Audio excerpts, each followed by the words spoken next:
I used to think family was forever. But forever feels long when you're the only one who remembers.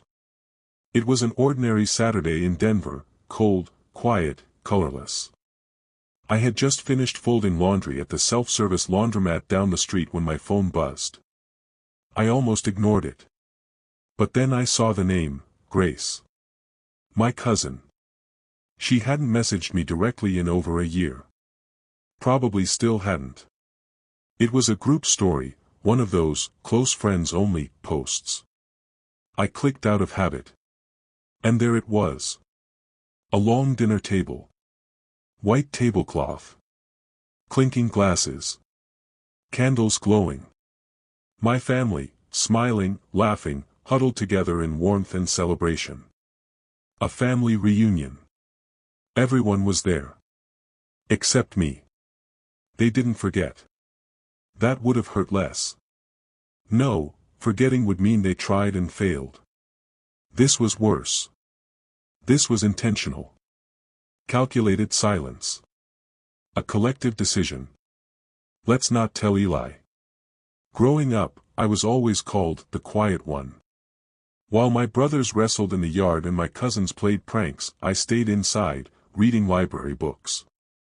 I didn't seek attention. I didn't cause trouble. I got straight A's, kept my room clean, followed every rule. But somehow, that just made me forgettable. My father used to say, "You're a smart kid, Eli. But you've got to learn to live a little." When I got into college, no one celebrated. When I graduated, first in the family, mind you, no one showed up. They were all at my brother Noah's engagement party that day. He didn't even graduate high school. I've tried, year after year, to make peace with it. I bought birthday gifts. Sent Christmas cards. Paid off mom's medical bill once without anyone knowing. I showed up, even when I wasn't asked to. I stayed quiet, even when it stung. Still, somehow, I was always the afterthought. The spare. The invisible one in family photos. Staring at that image on my phone, the wine glasses, the hugs, the cake with "family first" piped in icing, I felt something I hadn't felt in a long time. Shame. Not anger. Not jealousy. Just that sinking, sour feeling of not belonging. Of being uninvited to your own life. I sat there for a long while. The laundry forgotten. The city humming quietly outside my window. Then, without thinking much, I grabbed my coat, keys, and wallet. Drove through light snow, past half-lit billboards and tired stoplights. I didn't know what I was doing. Maybe I just needed to see them. To confirm what I already knew, I wasn't welcome. The restaurant wasn't far, just outside downtown. A trendy steakhouse with overpriced everything and waitlists booked weeks in advance. But my family? They were in there. They knew someone. They always did. I parked across the street. And watched. Through the wide glass window, I could see them, dozens of them. Uncles, aunts, cousins, siblings. Raising glasses. Taking selfies. Hugging like it was Thanksgiving and Christmas rolled into one. I wasn't in any of the pictures. I walked up to the side entrance and spoke to the hostess. "Table for one, outside, please," I said. "Away from the windows." She looked confused. "It's cold tonight." I nodded. "That's fine." They sat me on the patio. Alone. My coat zipped up. Fingers curled around a warm glass of water. I ordered grilled chicken and mashed potatoes, something plain, familiar. And I sat there, eating slowly, watching my own family laugh and clink forks just 20 feet away. Not once did anyone look outside. Not once did anyone notice me. I reached into my wallet and pulled out an old photo. Thanksgiving, 1999. All of us at Grandma's. Everyone smiling around the table. Me. I was barely visible. Half my face was blocked by a lamp. I hadn't even realized I was hidden until years later. Some things never change. I stared at that photo, then at the window. Inside, my dad was raising a toast. My sister wiped away tears, laughing. My mother was clapping. Probably for someone else. I swallowed the last bite of mashed potatoes. They were lukewarm by then. And I whispered to myself. Cheers to being forgotten. I didn't leave right away. I stayed in my seat, outside the restaurant, with the cold air pressing against my skin like a silent reminder that I wasn't welcome inside. Through the large windows, I watched them. My family. Laughing. Drinking. Living in a world where I didn't exist. Then I saw Noah, my brother, stand up with a glass in hand. He cleared his throat, smiled at everyone, and began a toast. I sat forward. Maybe, just maybe, he would mention me. He thanked his wife, Rachel, for organizing the dinner. He thanked Mom for keeping the family together. He thanked a cousin for flying in from Oregon. He never said my name. I leaned back in my chair. I shouldn't have expected anything. But a part of me did. That part of me that still believed I belonged. Then I noticed something. At the far end of the table, there was an empty chair. Perfectly set. Napkin folded. Glass untouched. For 1 second, my heart stopped. Did they actually leave a seat for me? But then Aunt Marla stood up and tossed her purse on it. So much for that. I looked down at my hands. They were trembling. Not because of the cold. Because of the weight. The weight of being invisible. I thought about walking in. About showing up and seeing their faces. What would they do? Smile awkwardly? Pretend they were just about to call me? Offer me dessert like I was some lost neighbor who wandered into the wrong party? No. It wouldn't be real. It would be pity. I'd rather stay outside. The server came out, carrying a tray of wine. He glanced at me, surprised to see someone dining alone on a cold patio. He offered a polite smile. Can I get you anything else, sir? I shook my head. No. I'm good.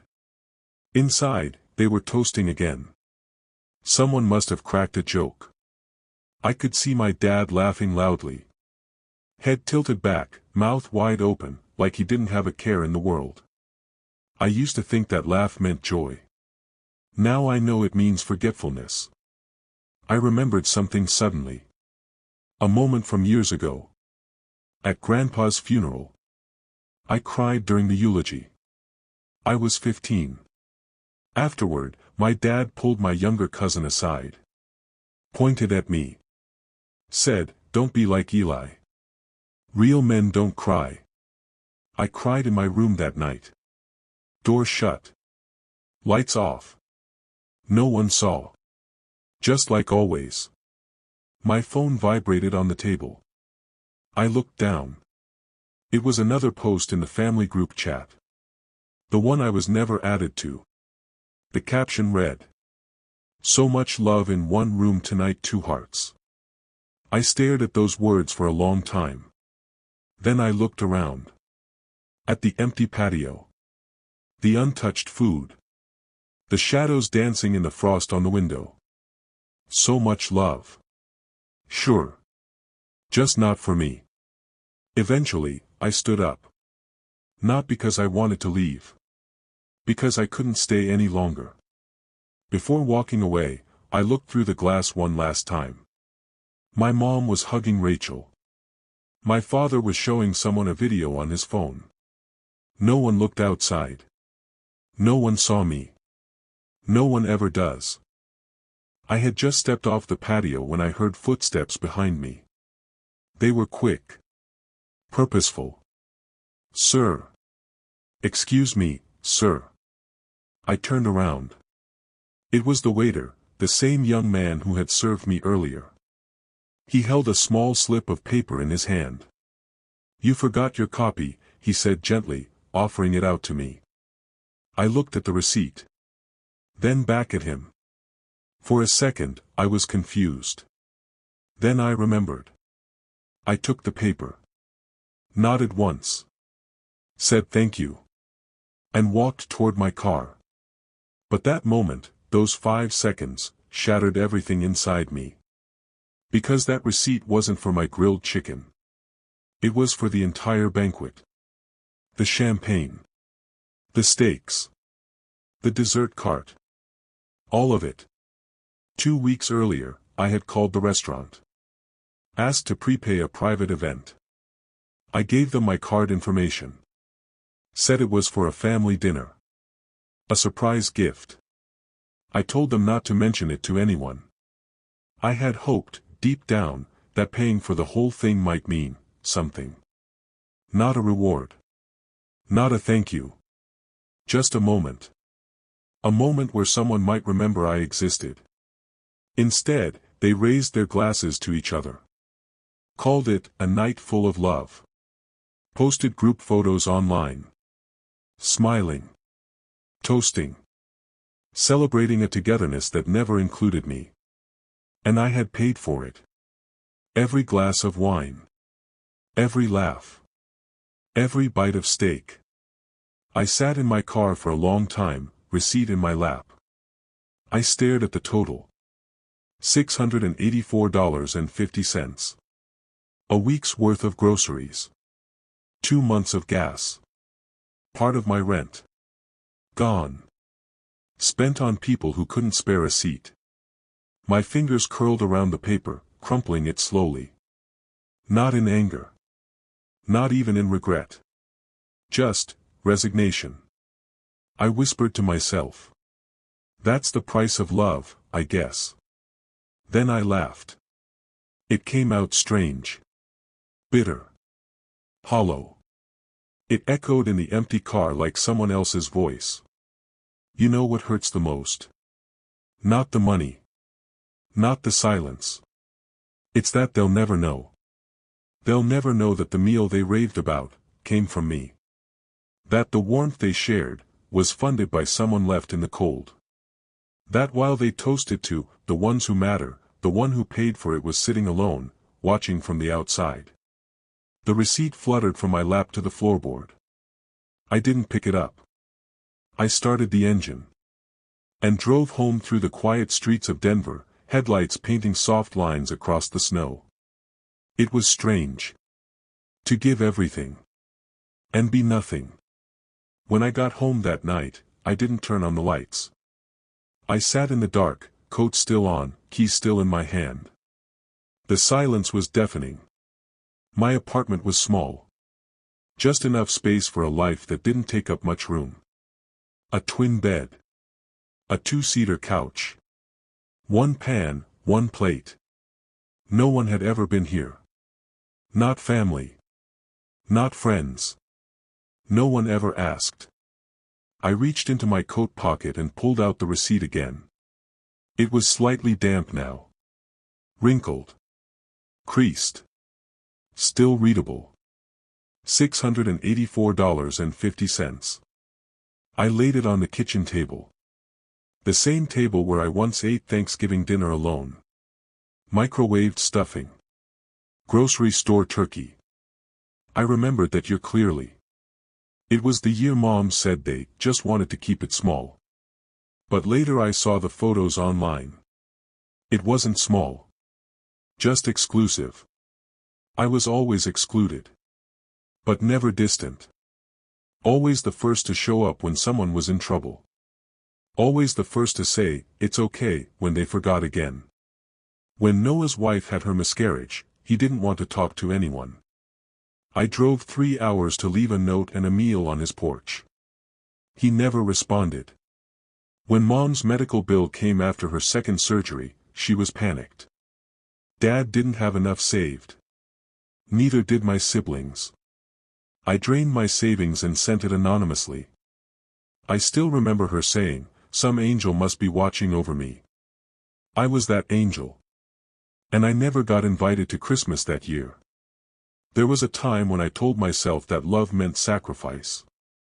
That giving without expecting anything in return was noble. But now I wonder if I was just a fool. I opened my phone and scrolled through my photos. Not many. Mostly receipts. Screenshots. Notes. But there was one photo. Me and Mom. I was 6. She was smiling. Her hand was resting on my shoulder. It was the last photo I had where I looked included. I stared at that photo for a long time. It was worn at the edges. I had looked at it too many times, hoping it meant something. I once asked her, years ago, why she never called me like she called the others. She smiled and said, "You're strong, Eli. You don't need as much." She was wrong. I needed it. I just never said so. Because when you grow up being the strong one, no one checks if you're okay. They just assume you are. I walked to the bathroom and looked at myself in the mirror. Dark circles under my eyes. Beard slightly uneven. The kind of face you pass on the street without remembering. I whispered, "Why do I keep doing this?" But the mirror had no answer. Just the same tired reflection I'd been carrying for years. It hit me then. I wasn't trying to be part of their world anymore. I was just trying to prove I existed. To be remembered. Even if only through a transaction. Even if only as a name on a receipt. That was the cost of love for me. Not flowers. Not cards. Just sacrifice in silence. And no matter how much I gave, it was never enough to buy my way in. The next morning, the snow had thickened. Everything outside looked soft, quiet, untouched. It felt ironic, how beautiful the world could look when you felt so invisible inside it. I made coffee. Not because I wanted it. But because routine was one of the few things I had left. I poured it into the chipped mug I'd used for years. The one no one ever saw. The one no one ever asked about. I sat at the table again, across from the wrinkled receipt. I stared at it for a while before finally folding it, slow, precise, and sliding it into a drawer. Not out of sight.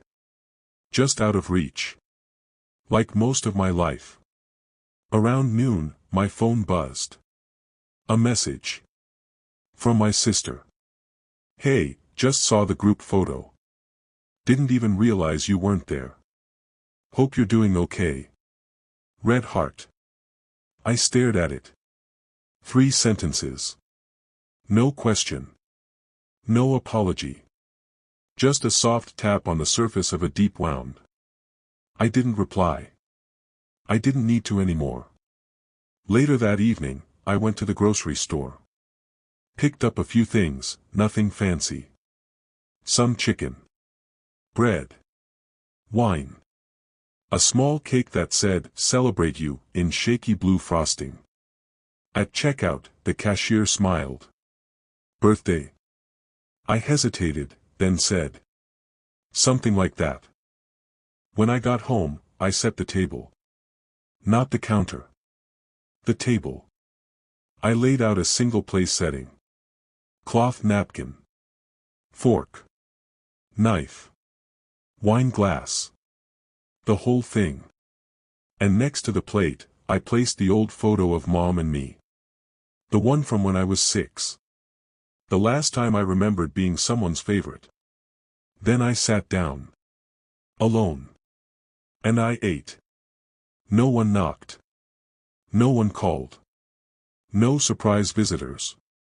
Just me. And for the first time in years. That felt okay. I wasn't celebrating being forgotten. I was honoring the boy who tried so hard to be remembered. I toasted with the cheap red wine. Raised my glass. And whispered. To the ones who never had a seat, but showed up anyway. Across the table, the empty chair didn't feel empty tonight. It felt earned. I didn't need their table.